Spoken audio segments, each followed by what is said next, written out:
온라인 마케팅을 하는데 30대 이상의 여성에게 집중하라고 말씀드린 적이 있습니다. 그런데 왜 마케팅은 남자가 더 잘하죠? 어떤 마인드를 가지고 진행해야 하는지 영상을 통해 알려드릴 테니 끝까지 시청해주세요. 안녕하세요, 강스입니다. 강의를 하고 카페에서 알려드리면서 여성분들이 더 잘하겠다 라고 생각한 적이 약간 있었습니다. 그런데 뚜껑을 딱 열어보니까 남성분들이 더 잘하시더라고요. 왜일까요? 우선 1번, 남성들의 삶에는 언제나 설득이 필요했었습니다. 엄마를 설득해야 했고요, 여자친구를 설득해야 했고요, 결혼을 했어요, 와이프를 설득해야 합니다, 아이를 낳았어요, 또 아이를 또 설득해야 됩니다. 뭐 하고 싶은 게 있으면 이렇게 저렇게 얘기하면서 이걸 해야 하는 이야기를 했어야 하거든요. 남자분들이 게임기 사고 싶다 이러면은 엄청난 설계를 해가지고 사야 되죠. 기획과 설득의 연속. 일반화의 오류라기보다 제 인생에서도 돌이켜보자면 설득의 연속이었던 것 같습니다. 그런데 여성분들은 설득을 당하는 입장이었지 설득을 하면서 살아오신 분들이 드물더라고요. 이렇다 보니 남성분들이 좀 더 빠르게 결과를 만들어 내시더라고요. 남성분들 이야기 듣고 울지 마세요. 원래 그런 겁니다.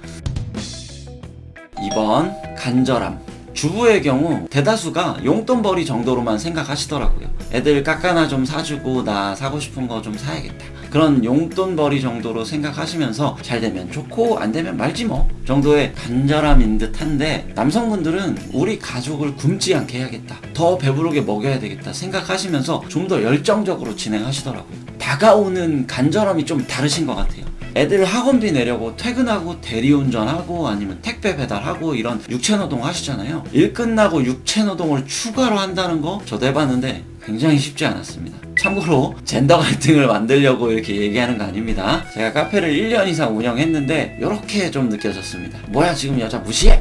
네, 아닙니다. 영상을 끝까지 시청해 보시면 아니라는 걸 알게 되실 겁니다. 그리고 3번, 뻔뻔함. 남성, 여성을 비교했을 때 남성분들이 좀 더 뻔뻔하신 것 같습니다. 여성분들은 이런 질문을 많이 하세요. 강스님, 제가 이거 써본 적이 없는데 써본 것처럼 글을 못 쓰겠어요. 양심의 가책이 생깁니다. 안 써봤더라도 블로그 찾아보면 다른 사람들의 후기가 많습니다. 벤치마킹 하세요. 강스님, 제가 이거 찾아봤는데 11원가가 3만원이 더 싸요. 어떻게 최저가라고 하죠? 저를 통해서 쿠팡에서 사신 분은 3만원 손해보는 거 아닌가요? 뻔뻔해지세요. 쿠팡이 제일 싼 겁니다. 혹시나 양심의 가책이 느껴지신다면 앞으로 쿠팡만 쓰세요. 그러면은 제 입장에서 쿠팡에서 최저가를 찾으면 쿠팡이 최저가입니다. 내가 양심의 가책이 없어지겠죠? 강스님, 카페에 이런 홍보글을 쓰면 강퇴당하지 않을까요? 이런 질문 하시던 분들도 수익이 나오니까 더 이상 이런 질문이 없어졌어요. 수익을 내시면 됩니다. 4번, 장점과 단점. 여성분들은 맘카페를 하셔서 그런지 온라인상에서 여성분들에게 의리가 있으세요.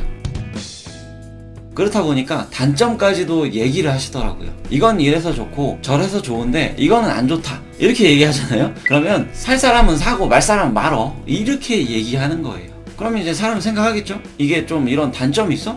그럼 다른 것도 찾아봐야지 하고 안 삽니다. 상품 및 서비스를 판매할 때 단점 얘기하면서 판매하는 사람 보신 적 있으신가요? 여러분 회사에 입사하시기 전에 면접을 보셨을 거예요. 그러면 단골 질문 있죠. 장점과 단점을 얘기해보세요 라고 할 때 진짜 단점 얘기하지 않죠. 저는 산만해서 한 가지 일에 집중하지 못합니다 라고 얘기하면 나가. 그런데 이거를 저는 어릴 때부터 산만하다는 소리를 많이 들었습니다. 이렇다 보니 일을 제대로 끝맺음을 잘 못했었는데 플래너에 이런 일들을 작성하고 하나하나 목표를 적고 실행하다 보니까 멀티플레이가 가능해졌습니다 라고 얘기하면 단점인 듯 하지만 뭔가 장점이 됐죠. 이게 구구절절히 다 얘기해주는 여성분들끼리의 의리 뭐 좋은데 단점을 장점같이 얘기해주세요. 그래야 삽니다.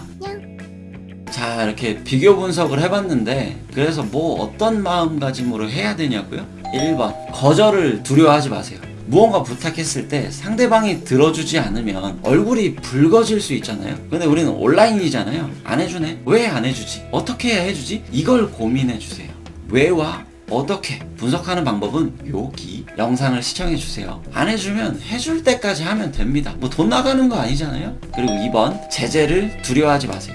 블로그에 이런 거 하면 저품질 되는 거 아니야? 네, 될 수도 있습니다. 그런데 안 될 수도 있는 제대로 된 방법을 배우시고 하시면 안 됩니다. 그리고 카페에 열심히 글을 써놨고 댓글을 써놨는데 강퇴되는 거 아닌가요? 네, 될 수도 있습니다. 근데 이거 무서워서 수익글을 안 쓰잖아요? 홍보를 안 하잖아요? 빵원이에요. 빵원. 강퇴돼도 빵원, 안 써도 빵원.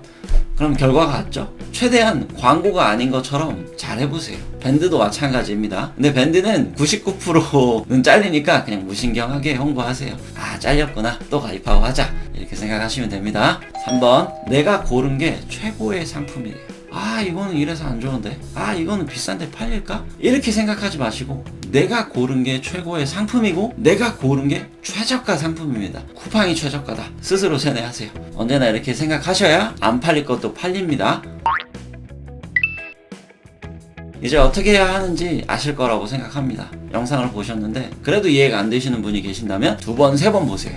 오늘 영상도 재미있고 유익하셨다면 구독, 좋아요 꾹 눌러주세요. 감사합니다.